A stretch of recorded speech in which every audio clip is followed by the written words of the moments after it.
this world. And this shows how God blessed the India because of sacrifices that made people who made sacrifices by giving them freedom, giving us freedom. And also Mother Mary, God freed her from these earthly bondages and where He helped her to be crowned as the Queen of Heaven. And that's what we need to learn today, that our sacrifices that we make in our life will not go in vain.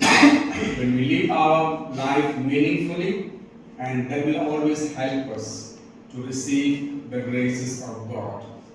Today, as we celebrate this Feast of Assumption, this is one of the most important feasts in the life of Mary, because we believe that God had taken her into heaven.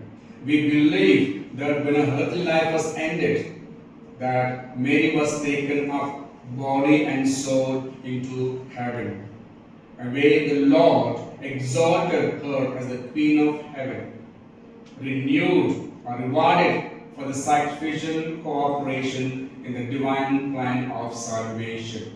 And that's why this Assumption is the feast of Mary's, a total liberation from death, a total liberation from decay, and a total liberation from the consequences of the original sin. And she is freed from these earthly bondages. So when I reflect today this Feast of Assumption, I want to recall the great sacrifice or the thought that came to Shah Jahan, the Mughal emperor, the Taj Mahal that he built. And Taj Mahal is nothing but is a monument of love.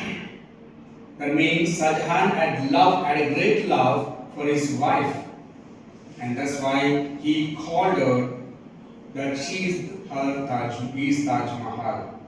And why this name came was when his wife died and he was inconsolable. No one could console the very absence of his wife. He could not take the death of his wife, and such was his love for her. And that's why he summoned a great architect from Persia to build the Taj Mahal, telling him that it must be the one perfect thing in the world. And that's why 17 years were needed to build this enchanting edifice of gleaming white marble embroidered with the flashing jewels. It is an enduring monument to love that still inspires the tourist, the architect, and the writers from all over the world. So we see here how much the Shah Jahan had loved his wife, and that's why, to remember his love for her, he has built such a big monument. Until today, there is a symbol of love. And similarly, God could not take the very death of Mary. Even God did not want that her sacrifice should not go in vain. That's why God has shown His great love for Mother Mary by taking her into heaven, body and soul.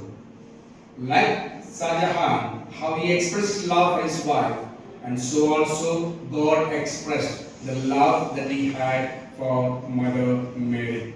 That means God does not want that Mary should perish in the mud, but rather she has to be rewarded for her sacrifice that she has made. And that's why God crowned her as the Queen of Heaven.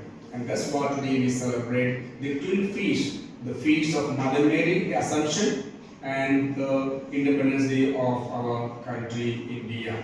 That means as Mother Mary was glorified in heaven, and so also till India is struggling to be freed. Because still India is struggling because could not provide the basic needs for its own citizens, only because of the selfishness of many. And that's the reason why still is struggling to be freed from all the clutches of all these evil people. And today our responsibility to pray for the freedom, where everyone feels that we belong to India, that we are called to be united.